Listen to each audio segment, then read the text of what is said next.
In spite of the fact that he was supposed to be one of the main heroes in the prequel trilogy, Mace Windu had this habit of coming off, to put it bluntly, like a real jerk.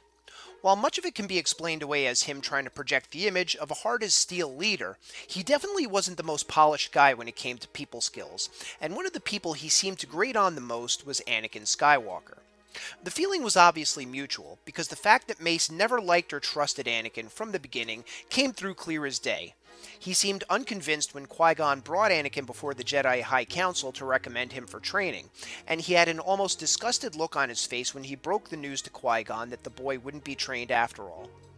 Windu and Anakin definitely didn't get off on the right foot, and the Jedi Master didn't lighten up on Anakin one bit as the years passed. He outrightly told Obi-Wan that he didn't trust his apprentice, and questioned whether he was ready for the assignments he was being given. When Palpatine had Anakin appointed to the Jedi Council as his representative, Windu specifically refused him the rank of Jedi Master, and derisively told him to take a seat as if Anakin were somehow at fault for the arrangement. You would think that after all that, Anakin might have finally scored some points when he came to Mace Windu to report that Palpatine was in fact the Sith Lord that they had been hunting for all those years.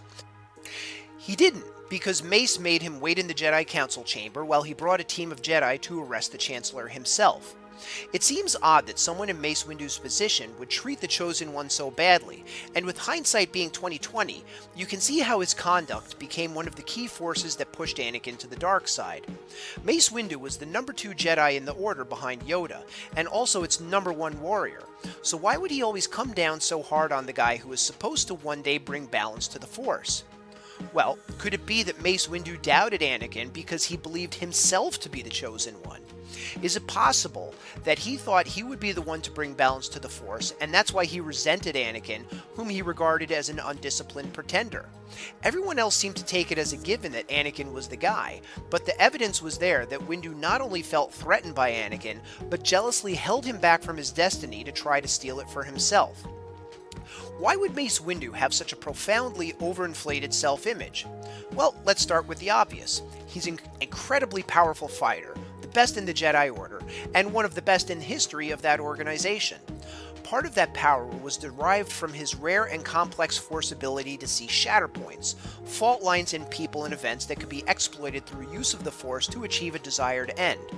So this was a very useful ability in combat, as Windu could see an opponent's weak points and pour the Force into them to tear them down from the inside out. He also had the ability to use the talent outside of combat, finding shatter points in his surroundings that could be manipulated to make events play out in one way or another. Mace Windu also created his own form of lightsaber combat that actually drew on the dark side to grant him additional power in battle. No other Jedi risked using this form because Windu was the only Jedi who was ever able to use it without turning himself, and he no doubt felt that his ability to balance both sides of the Force in such a way made him special.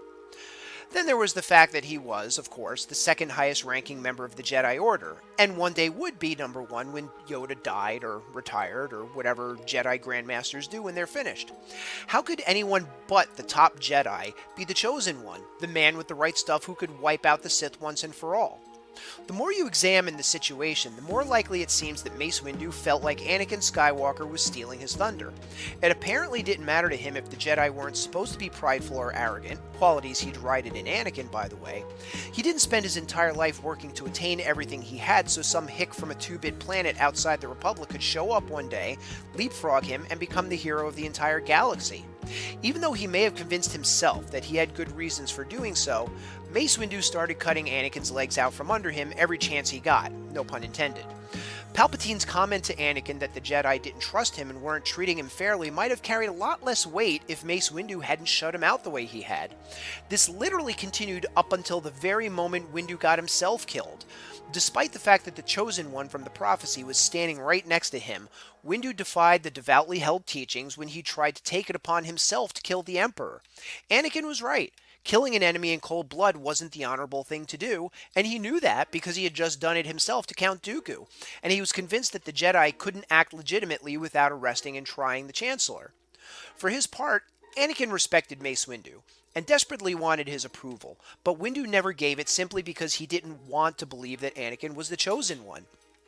Anakin's faith in the Jedi had been badly shaken by that point, and this appeal to Mace Windu was literally his last-ditch effort to salvage his own faith in the Order that he had spent his entire adult life in service to.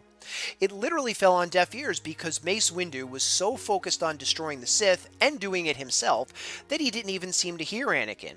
Anakin did have a personal interest in keeping the Emperor alive, of course, but nothing he said about the ethics involved in what Windu was about to do was wrong. Windu swung the lightsaber down, was dead 30 seconds later, and had nobody to blame but himself. He could have done the right thing for the Jedi by standing aside and giving the Chosen One the latitude to do what he needed to do, but he did what was right for Mace Windu instead, and put the boot down on him every chance he got. Mace Windu's selfish need to be the hero led to the destruction of the Jedi and handed the galaxy right over to the Sith. Thanks for watching this video, and as always, I'd love to hear your thoughts, so please leave them in the comments section below, as well as your opinion on whether you think Mace Windu believed himself to be the real Chosen One of the Jedi Order, or if you believe that he thought it was Anakin, but for whatever reason, felt like he needed to take control of the situation with Emperor Palpatine. If you'd like to support the Star Wars Wavelength YouTube channel, please click subscribe so you can check back in whenever new videos are posted and receive notifications when they go up. Thanks again for watching, and may the Force be with you, always.